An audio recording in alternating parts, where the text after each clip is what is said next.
வணக்கம் market 360 viewers. இன்னைக்கு ஒரு முக்கியமான விஷயம் என்னன்னா, மிகவும் வருத்தம் அளிக்கக்கூடிய செய்தி என்ன அப்படின்னா, தமிழ் சினிமாவின் திரைக்கதை மன்னன், இயக்குனர், நடிகர், எழுத்தாளர் கே பாக்கியராஜ் இன்று 27 ஜூன் 2026 73 வயதில் மாரடைப்பால் காலமானார். இந்த செய்தி ரொம்ப கவலைக்குள்ளா இருக்குது. திரைக்கதை என்றாலே முதல் நினைப்பு வருவது கே பாக்கியராஜ் அவர்கள் தான். ஒரு சாதாரண கிராமத்து இளைஞனாக தனது பயணத்தை தொடங்கி உதவி இயக்குனராக பல போராட்டங்களை சந்தித்து தனது தனித்துவமான எழுத்தாலும் திரைக்கதையாலும் இயக்கத்தாலும் தமிழ் சினிமாவில் தனி இடத்தை உருவாக்கினாருங்க. நகைச்சுவை, குடும்ப உறவுகள், காதல், வாழ்க்கை அனுபவங்கள் ஆகியவற்றை எளிமையாகவும் புத்திசாலித்தனமாகவும் சொல்லும் திறமையால் அவர் திரைக்கதை மன்னன் என்று பெயர் பெற்றவர். ரொம்ப பாரதிராஜாவே சொல்லியிருக்காரு. இதை சாரி, பாரதிராஜாவே இவ்வளோ பெரிய டைரக்டர் பாரதிராஜா அவரே சொல்லியிருக்காருங்க. இது அவர் அவ்வளோ ஈஸி இல்லை.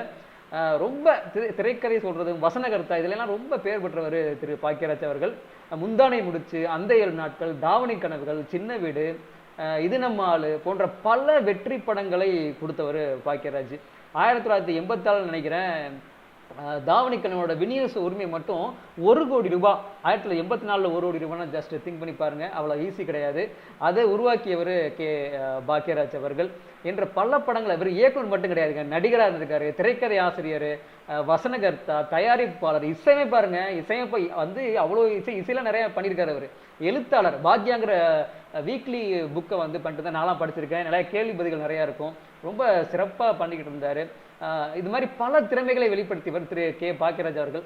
அவரது படங்களில் இருந்து ஒரு சாதாரண மனிதனின் வாழ்க்கை, நகைச்சுவை கலந்து பெண்கள் கதாபாத்திரங்களுக்கு எவ்வளவு முக்கியத்துவம் கொடுக்கணும், மற்ற இயக்குநர்களை தனித்துவம் மாற்றி காட்டினது பாக்கியராஜ் அவர்கள் தான். தமிழ் சினிமாவின் பொற்காலத்தை உருவாக்கிய ஒரு கலைஞன் என்ற அது திரு பாக்கியராஜ் அவர்கள் தான்.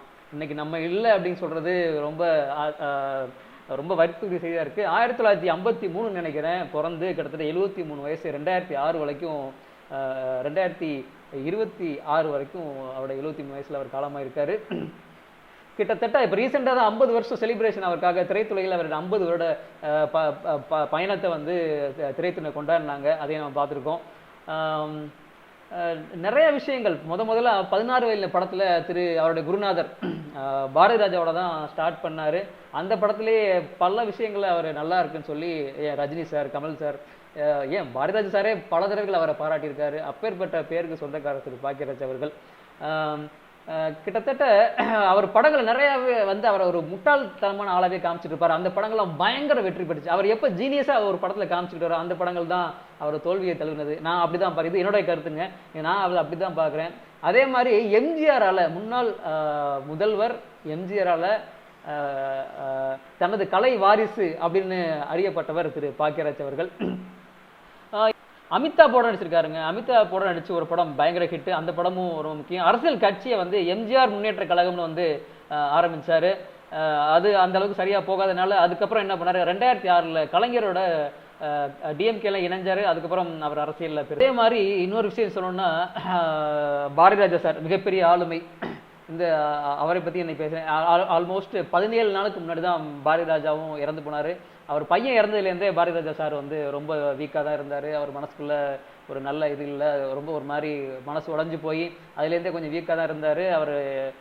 அவரும் இன்னைக்கு இல்லைங்கிறது ரொம்ப வருத்தத்துக்குரிய செய்தியாக இருக்குது. கிட்டத்தட்ட பாரதிராஜா சார்லாம் வந்து தமிழ் ட்ரெண்டையே, அது வரைக்கும் தமிழ்நாட்டில் ஒரு திரைப்படத்துக்கு இந்த ட்ரெண்டை உடச்சி அதை வந்து ஒரு வேற மாதிரி, அதை கிராமத்தில் கொண்டே அந்த கேமராவை வச்சது பாரதிராஜா சார் தான். மிகப்பெரிய மாற்றங்களை செஞ்சவர்.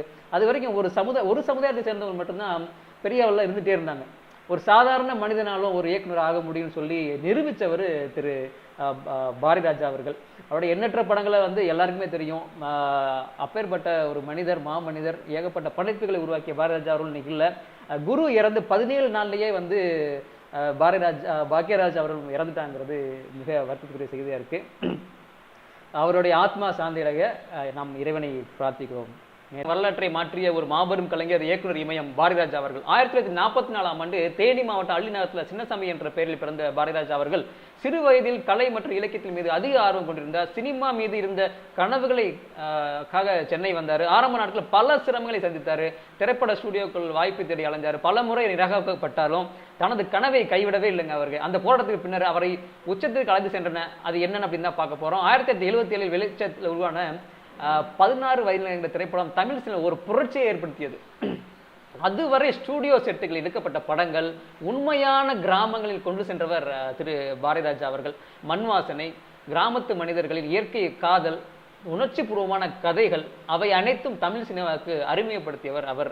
அதன் பிறகு கிழக்கே போகும் ரயில், அலைகள் ஓய்வதில்லை, முதல் மரியாதை, இந்த படத்தெல்லாம் நீங்க முதல் மேலாம் பார்த்தீங்கன்னா என்ன மனுஷையா அவர் அப்படின்னு தோணும். அப்படி இருக்கும். வேதம் புதிதுங்க. அந்த காலத்துல இருந்த அந்த அன்னைக்கெல்லாம் பெரியாரிஸ்ட் ரொம்ப அதிகமா அந்த காலத்துல உருவாகியிருந்தாங்க. மக்கள் மனசுல மிகப்பெரிய மாற்றங்கள் ஏற்பட்டிருந்தது. அந்த படத்துல வேதம் புதி படம்னா மிகப்பெரிய மாற்றத்தை ஏற்படுத்திய ஒரு படம். அதே மாதிரி கருத்தம்மாங்கிற படம், கிழக்கு சீமையிலே, ஒவ்வொரு படத்தையும் செதுக்கி இருப்பாருங்க மனுஷன். அவரு ஏன்னா பல காலத்தால் அழியாத படைப்புகளை வழங்கியவர் திரு பாரதிராஜா அவர்கள். ஒரு சிறந்த இயக்குனர் மட்டுமல்லங்க, பல நடிகர்களும் நடிகைகளையும் வாழ்க்கையை உருவாக்கி வழிகாட்டியவர். பல புதிய திறமைகளை தனி சினிமாவுக்கு அறிமுகப்படுத்தி வரும் திரு பாரதிராஜா அவர்கள். அவரது படங்களில் உதவி இயக்குனர் பணியாற்றியவர் தான் பின்னாளில் திரைக்கதை மன்றி என்று அழைக்கப்பட்ட திரு கே பாக்யராஜ் அவர்கள். அவர் இன்றைக்கு இல்லைங்கிற செய்தி ரொம்ப வருத்தமா இருக்கு. இருவரும் இணைந்து இந்த தமிழ் சினிமாவுக்கு மறக்க முடியாத படைப்புகளை வழங்கினாங்க. தேசிய திரைப்பட விருதுகள், மாநில விருதுகள், பத்மஸ்ரீ விருதுகள், ஏராளமான உயரிய விருதுகளை பெற்ற பாரதிராஜா அவர்கள் தமிழ் சினிமாவையே பெருமையாக கூறியதை மாத்திருக்காருன்னு தான் சொல்லணும். அவர் இன்று நம்முடன் இல்லாவிட்டாலும் அவரது திரைப்படங்கள், அவரது கதைகள், அவரது கதாபாத்திரங்கள் என்றென்றும் தமிழ் சினிமாவின் மனதில் வாழ்ந்து கொண்டே இருக்கும். இயக்குனர் இமயம் பாரதிராஜா அவர்களுக்கும் இந்த நாளில் நம்ம அஞ்சலியை தெரிவிச்சுக்கிறோம்.